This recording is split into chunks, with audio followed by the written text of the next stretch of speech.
Fala aí pessoal, tudo beleza? Tudo tranquilo? Hoje eu vou responder mais uma pergunta. Você fala, pô Sala, o pessoal pergunta pra caralho. Pergunta, galera, tem muitas perguntas que faz o Face pra mim. Um monte. E se você tem alguma pergunta que você queira fazer, por favor, tenta sintetizar ela, deixa ela pequenininha, porque senão vocês me ferram, né? Se nem escreve um texto gigante aí, me complica, né? Eu já falei isso em outros vídeos, eu volto a repetir. Faz a pergunta, mas seja objetivo. Se eu souber responder e tiver ali dentro da minha alçada, eu vou publicar e vou tentar responder.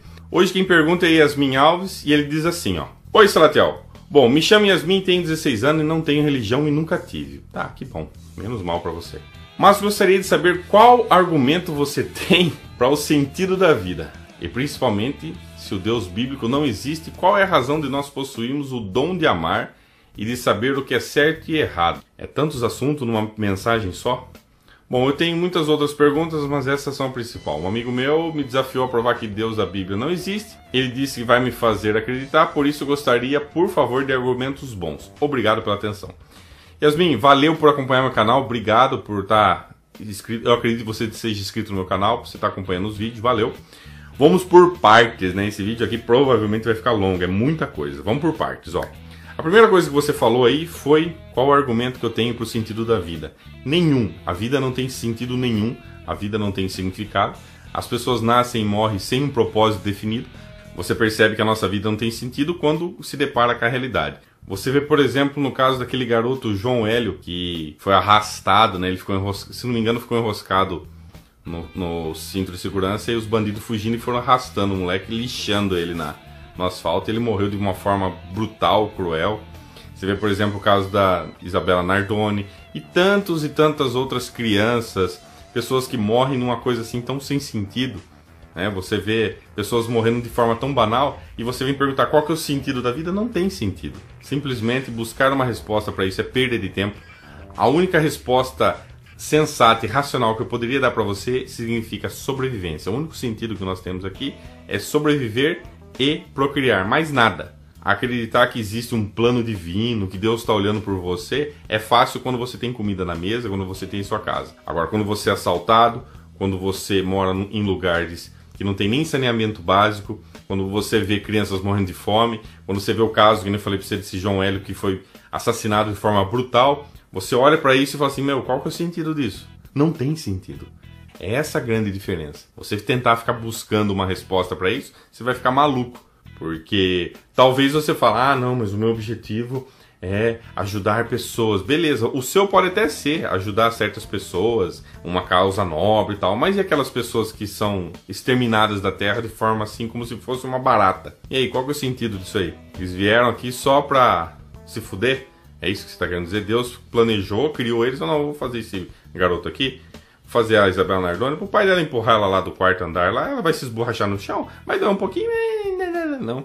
Ah, pegar aqui esse garoto aqui, nossa, isso aqui, olha que morte legal, fazer ele se arrastar aí no asfalto quente, e ralando a cara, assim, ó, e ralando, ele morrendo aos poucos, né, tanto no choque como ele ralando, quer dizer, meu. Aí você pergunta pra mim assim, qual a razão de nós possuirmos o dom de amar e de saber o que é certo e errado? Bom, aí já é outro departamento. A questão do amar, isso nada mais é do que o sentimento de empatia. Eu já fiz um vídeo falando sobre a ilusão do amor. Depois você entra aí na descrição, eu vou deixar. Se eu não deixar na descrição, que às vezes eu esqueço, dá uma procurada no meu canal lá, a ilusão do amor. Esse sentimento que as pessoas chamam de amor é um sentimento de empatia e isso foi sendo desenvolvido ao longo de milhares e milhares de anos. Você vê, por exemplo, no passado, não havia amor pelos escravos, né? Escravo era lixo, né? Não era nem considerado humano. Hoje já tem pessoas que amam os negros, que tratam ele com respeito, nananana, embora tenha racismo também. Então, essa questão do amor foi um sentimento que foi sendo desenvolvido ao longo dos anos, devido ao simples fato de nós termos um convívio social. E a questão de certo e errado, que nem você perguntou assim, como que a gente sabe que é certo e errado? O certo e errado é a mesma coisa. O que a gente chama de certo e errado são valores que foram adquiridos durante os anos, durante os séculos, né? E não se esqueça, certo e errado é relativo. O que é certo e errado hoje, no passado não era. Eu vou dar um exemplo para você entender, Yasmin. É o seguinte, ó. Há uns anos atrás, o pessoal considerava escravidão como algo legal. Antigamente era certo um cara de 25, 28 anos casar com uma menina de 13 anos. Não tinha esse negócio de pedofilia. Inclusive tem aqueles casos de família, para quem já é mais velho aí já deve saber isso. Eu não sei bem o nome, como é que se dá. Mas tinha aquele lance assim, o pai que arranjava um marido pra filha. A filha não tinha que escolher nada, não tinha negócio de amor. Ai, ela até se apaixonou. Ai, aquele garoto é tão lindo. Não tinha isso aí. Se foda se ela se apaixonou por outro. O pai quer que case com fulano e tal, a menina ia casar e já era. Antigamente era assim, esses casamentos arranjados. Hoje ainda tem um pouco, né? Bem menos. Mas se descobrem isso, a sociedade hoje repreende isso. Hoje a gente não vê isso como algo bom, algo legal. Hoje a gente tem todo esse lance, né, de direitos iguais e tal. E por falar em direitos iguais, as mulheres no passado também não tinham direito a nada, nem a trabalhar, nem sair de casa. Inclusive, nos dias de hoje, ainda existem países que vivem dessa forma, né? As mulheres não têm direito a nada. Hoje em dia as coisas são bem diferentes. Você vê a mulher trabalhando, você vê a mulher nas empresas, você vê a mulher ganhando um espaço que é merecido, né?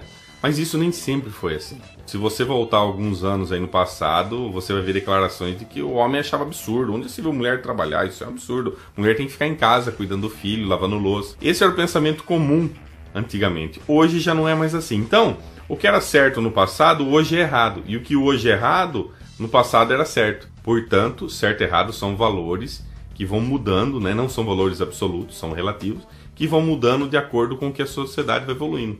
Pode ser que daqui, sei lá, 100, 200 anos, muitas coisas que hoje você tem certeza que tá certo isso mesmo, lá no futuro os caras vão achar que tá errado. A sociedade em si vai achar isso errado, vai reprimir, vai reprovar. Então, esses valores de certo e errado, eles vão sendo adquiridos conforme os anos vão passando, conforme a gente vai tendo essas relações, né? Foi se percebendo ao longo dos anos que escravidão não era algo legal, que escravidão gerava mais prejuízo do que benefício.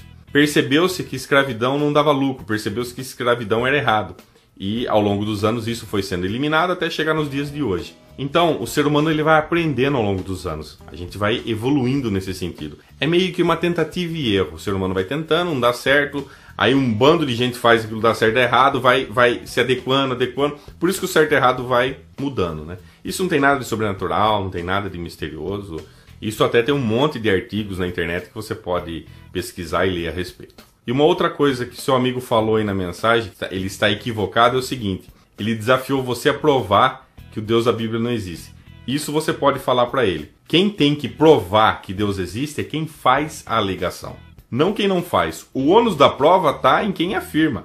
Então, é ele que está afirmando que Deus existe, é ele que está afirmando que o Deus da Bíblia é real. Então, quem faz a afirmação tem que provar. Não quem não tem nada a ver com isso, não quem não acredita. Você não tem que provar nada que não existe, quem tem que provar é ele. É a mesma coisa eu vim aqui e falar assim, pessoal, é o seguinte, ó, eu viajei para Marte e agora eu tenho um superpoder, só que eu não posso mostrar para vocês. Eu adquiri um poder de teletransporte e eu consigo ir para qualquer lugar. Prove que o que eu tô falando não existe. Quem tem que alegar que existe é quem tá fazendo a afirmação. Eu tô afirmando que eu tenho poderes. Eu tô afirmando. Eu tenho que provar que o que eu tô falando é verdade. Não você tem que provar que isso não existe. Não faz sentido isso. Então, não esquece de falar isso pro seu amigo não. Beleza?